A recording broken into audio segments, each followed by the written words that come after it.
This interview is with one of the most interesting people I've ever met in my life. He spent years working at Red Light Management as well as managing independently. He created his own music festivals, introduced me to bands and artists that were some of the most important people I ever worked with in my career. This interview is from a 2.5 hour long conversation we had a while back. Enjoy. Hey, I'm Michael Allenby. I'm a artist manager and event designer. I live in Charlottesville, Virginia. Why specifically did you get into management? We're really lucky here because we've got a great small lifestyle town, but we are also the headquarters for Red Light Management, the largest independently owned management company in the world. And essentially, I got into management because I had friends in the local community who worked at Red Light who were doing management, and I had been a promoter. I really just got psyched on the idea of working with artists and management directly, and there was this thing, Red Light Management, that was happening in our town. It's going to sound like a really generic question here, but what is a manager? Because I think a lot of people have a wrong idea of what a manager is supposed to be. So what is a manager? It's a great question. The manager is the person who the band calls their manager until the day that they say that's no longer my manager. And then then you're not the manager. Other than that, there's not really any other distinguishing skill set of a manager other than the band calls you the manager. If they say you're not the manager, you're probably not. But if they say you're the manager, then you probably are. And the rest is negotiable. Damn, that's, I think, the best damn answer. It's a smart-ass fucking answer, but it is actually the best answer because, God, the people that have come like, this is my manager, and you're like, what? God. I'll answer it in a slightly more sincere way. I mean, it's ultimately like, the hub of the team of, whatever the artist is doing. It's the one that has the confidence of the artist and the one that is responsible for making sure that all the various team members that need to come into an artist's career, whatever those things are, it could be a publisher, it could be a producer, it could be a booking agent, it could be, a sponsor, that all of those things are coordinated on behalf of the vision of the artist. I have noticed different styles of management. On one end of the spectrum, managing the artist, which is that the artist somehow is dysfunctional. They need clarity in what they're doing and they need to be managed. And I've observed that type of management where the artist is being managed. And then on the other end of the spectrum, I think the idea that the artist actually somewhere in there knows exactly what they're talking about, may not be framing it the right way, may need some help articulating it. And it is the team members who all work for the artist who need the management. They need to be managed. So I think there's a little bit sometimes of mix of what is being managed exactly. And those are two ends of the spectrum and how I sort of came to it myself. I'm far on the left side of that spectrum, and that I think to me, it's just the art.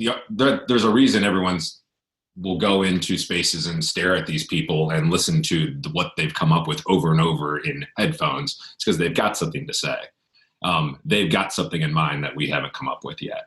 So if we could get a team of people coordinated around what they're saying, and that's how I focus my management. I've noticed, like some of the artists I've worked with, like I've met their managers, and at first I think, well, that's not the smartest guy in the world and all that. But then over time, I realized the guy actually did a really good job because he was loyal to the artist. Like where his heart was at, I thought was really important. Whereas some of the guys are probably smart, know the business well, but I don't think they're good managers because they never take the time to actually understand. I had a manager for a while who was a smart dude, and he did a good job with the paperwork, but I think ultimately took me in some directions and did some stuff that weren't good for my career because he never actually understood me.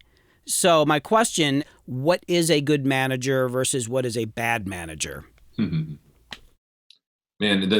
what makes a good or bad manager is as ambiguous as my original answer to what a manager is. I mean, ultimately, I think a manager has to have something to manage. It's ultimately trying to translate this creativity into a business at the end of the day that interacts with the rest of the world and does commerce with it. So getting meta with it, Yeah. I think where bad management relationships happen is where there's either nothing to manage or the skills of the manager do not apply to what needs to get managed. For me, I thought it was interesting. I mean, I've managed multiple artists at the same time, and I've seen my same skill set, same connections, same relationships, same just have way different effects. We've worked with artists. You know, when I was managing multiple artists, that one guy in the infamous String Dusters, I was the same guy doing the same thing with the same belief in those artists, taking the same skills. And what I was able to do with the infamous String Dusters, the particular relationships I had, the particular types of ideas and feedback worked well for that band in growing their audience. And that I did the same things for that one guy, and it just didn't have the same effect. Was I a bad manager for that one guy and a good manager for the infamous String Dusters? Kind of. Was I a good or bad manager? I mean, I guess I was both. It was interesting for me because during that time I was working with both of them, and I would hear both of them talk about you. And it was like they're talking about two different guys, but I knew. I don't think there's one skill set. I mean, the managers fits the artist, you know, it's the confidence of the artist and then some sort of ability to manage what the artist needs to have happen. But you know, as we move through time, the business gets more and more. The business used to be very centralized, you know, 40s, 50s, 60s, 70s, 80s. And ever since the internet and now with COVID, we're going a whole other level. Originally, the manager was just going to protect you from the record, get you a record deal and protect you from the label. That was the job. Because the label was going to be the entire business, including subsidizing your touring, paying for all your marketing, owning your house, all kinds of shit that the label would do. So your manager was there as your personal manager just to keep you from that. And then Irving Azoff and Corin Capshaw reinvented what a manager is when the record business crashed and all the record execs became managers all of a sudden, you know, and they just flipped their title for a second. And now it became this entity that's going to organize my fragmented music career, you know, from sponsorship to touring to all these different ways rather than this sort of monolithic thing. And I think that's going to continue to be the case, especially now and going in through what's going to be the after effects of COVID is, you know, I think, you know, it's the person who has the confidence of the artist and then also the ability to put whatever version of a team they need together. And I think that's where it gets, you know, changes over time, what that even means. It used to mean something very specific. And now there's lots of different versions of a career you can have. When is it the right time for an artist to get a manager? When you have something that can be managed, again, not just an idea of something. I think the artist has to have an understanding of what they want to have happen, but just understand that they can't do it themselves. Not, I don't know what needs to happen. I hope someone can figure that out for me. So that's a little bit of self-awareness that, you know, which, you know, has to snap in, but like a little bit of like, oh, okay, shit, this is my thing. But can someone do that thing for me? Wow, there's these shows. I really think if I did house shows, you know, if I really blew up a really circuit of house concerts, I think I could make a lot of money off that. Cool. Who's that? Where's that manager? Who's that person that can do that? Who can, or, hey, I really think I could, you know, create music for film scores. That's really my thing. Wow. Find that manager who can, you know, there's also sort of a realistic conversation there, which is, do you, when I say, do you have something to be managed? Essentially, can you compensate a manager for what they're doing? Are you even in a position? Are you essentially asking someone to work on spec? It's effectively what you're asking of a manager if you don't have a going business. If you don't have something that you're doing that's, you know, so that's, I mean, it's just being realistic. I mean, someone really being realistic about what they're asking someone to do for them. And you're like, I have no idea what I'm doing. It'd be great if you could figure that all out for me. That's a big ask, especially if you don't have a lot of revenue coming in. Yeah. But if you're like, hey, I'm doing 50-person shows and I can see who the demographic is. It's like, these people, and they come back, and if I play this kind of place, you're like, okay, 50-person shows is not tons of money, but it's something, and you can give a manager a touch of something, and then there's something to work with. I think the situations where people are really looking for, they've got a talent, but they're looking for someone else to figure out the whole rest of it, that harkens to the old, you know, the sort of old business of being pulled up by something, rather than the idea that the artist is actually the smartest one in the room, like by far. And if the artist can have the awareness of that, they're going to, you know, go around and create their team, starting with, you know, their manager of like, hey, I'm the smartest one in the room, but I need help. You know, and I know that you could do this help and that. And I think a lot, you know, there's a lot of like poverty consciousness coming from artists. They're like, oh, I need help. I need someone up there to tell me how it's going to work. And I guess another way to answer your earlier question is like, you know, yeah, a bad manager is not someone who thinks that they know what's up and you don't. You know, that's not a good manager. Good point. And I also think kind of what you're saying is that an artist needs to go ahead and manage themselves. Because obviously you got to manage yourself up to a point where somebody wants to manage you. And if you can do that and actually get anything going on, you've actually been managing yourself. So you probably know more about it than you realize. And it'll actually help you decide who the right manager for you is because you'll have actually done it. And when people are like, oh, I'm a little unsure about it, I say, look, don't worry about managing yourself because from what I've seen, there's probably no way you could do a worse job than some of the managers I've seen. So just go ahead and try it, you know? Um, you're in an interesting position because you worked at Red Light, which is a huge management company, and now you're independent. Can you speak about the differences in those models? Like, the independent guys maybe got a few artists, and then these big powerhouses like are really powerful. Like, what are the pros and cons of each of those? I guess one way to think about it is essentially, it's the management companies are almost like labels in that way. They're just, big influencers in the industry who have relationships and access to these open windows, that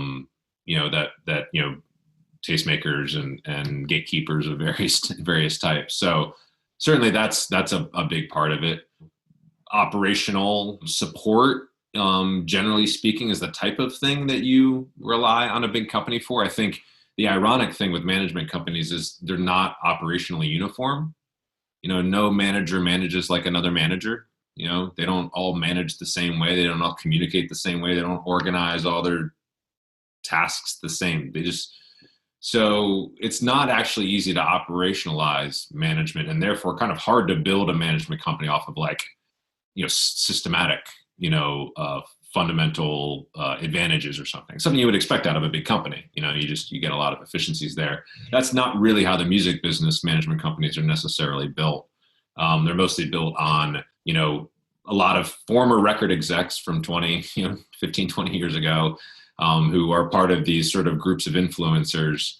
They get access to best practices and promotions and things like that.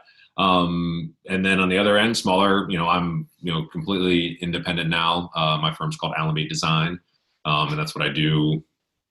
I own my festivals and design festivals through that. I work with artists, and even some of the artist projects I'm in, I'm partnered in those things, rather than just sort of an external manager.